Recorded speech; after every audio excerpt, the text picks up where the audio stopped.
Hi, Captain Al Lorenzetti here for SkimmerOutdoors.com, trophy fishing tackle, Bergen Bay docks, Patty and charters, and captured clam, bringing you a weekend update fishing forecast. This for the weekend of October 17th, 18th, 19th.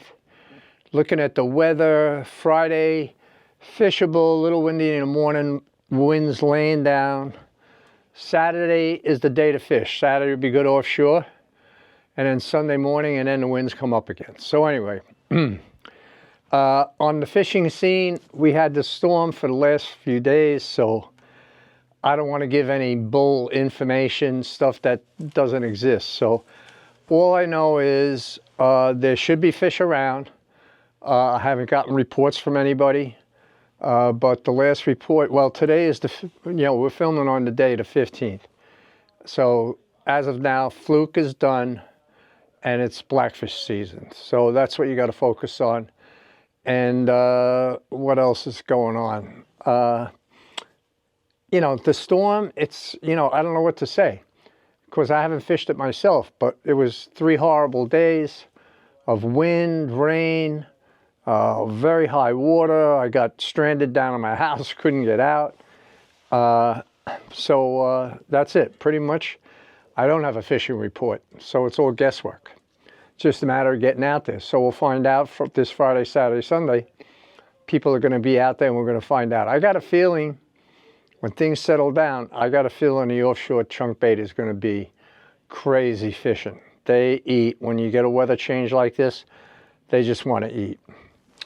Anyway, Captain Al stories. I thought I would venture off a little bit differently today and talk about some old-time fishing. I'm talking about when I was a young kid. We're talking about the early 70s, 1970. My father fished with a guy named Charlie Fischette, who had like the queen of the fleet. He had a 41 Hatteras, twin diesel. Boat got up and moved, but the most interesting piece of equipment he had on that boat was a Loran-A, an APN-9 machine, which was military and came either off of a naval ship or a large plane, a bomber or something like that. The machine probably weighed 100 pounds. It was a little over 1 foot wide, maybe 2.5 feet high and 2.5 feet deep. It had an oscilloscope built into the front screen and it read Loran-A. Loran is a set of time differences that are sent out. So we went from Loran-A, which was primitive, to Loran-C, and then that was an issue because they blocked the channel. Then now we're on GPS, which is precise. Anyway, we were fishing with Loran-A. The best you could hope for with Loran-A was a 1/4 mile fix. Hey, for a battleship or a bomber, what the hell's a 1/4 mile? Nothing. But if you wanted to fish wrecks, you had to be on the money. So Charlie, being a crazy fisherman he was, my father was his good buddy, and I would fish with them a lot. In fact, he's the guy I fished with up in Gloucester, Massachusetts for giant tuna.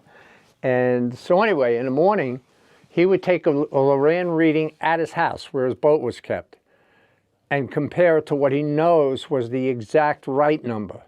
And that difference he would take and read into the readings during the course of the day. So let's say we were going to go fishing. So we start heading for, let's say, the Virginia. It was a precise thing. Back then it was like dead reckoning. You ran on compass. In fact, he had 2 compasses in boxes. Very high-end compasses. They were precise. If each one would read exactly what the other one was reading. So he would run time, time and distance, and compass course. After he ran for a while, let's say halfway there, he would take the 2 compasses, put one on the transom of the boat, one on the bow of the boat, and he'd run and look at the 2 compasses and read the difference in what they were reading in terms of degrees. If they were off just a little bit, 2 degrees maybe, that was because the current set. When you were running, you think you're going straight, but you're not. The boat is actually being pushed by the current. So Anyway, it was a precise thing. It was navigation at its best. So when he got to where he would go take a reading on the machine, it took like 10 minutes to get a reading. He says, all right, we're very close, another couple of miles. He'd run, drop a marker buoy, we'd do a grid search, and he'd look at the bottom, and near these big wrecks, there's always a washout. There's a kind of a hole. And so you didn't have to go exactly over the wreck. He would say, all right, here it is. Here's the drop off, throw another buoy, and then we'd look, and sure enough, there was a wreck.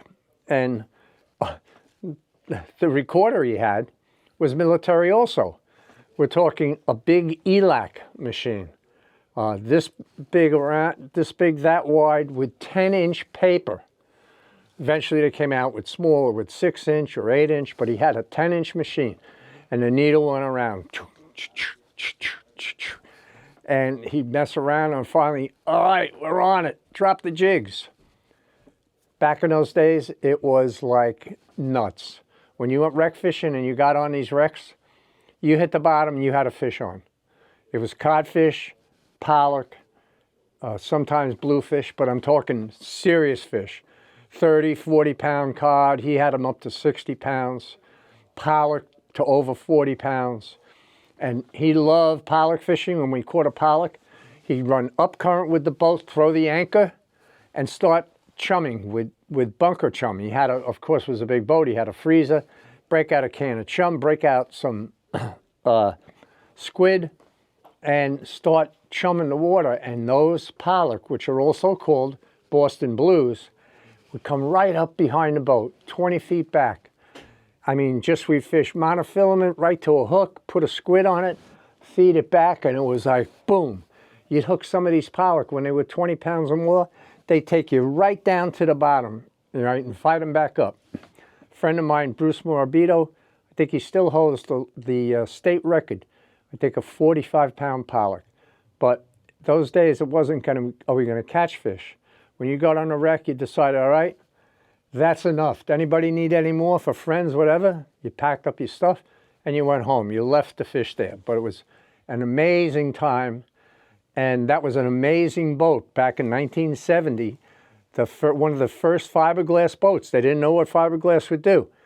And it got up and moved, and we had some great fishing on that boat over the years. But that's it for this week. I'll finish up next week. No, we'll see what happens. Take it easy, Captain Al. We're done.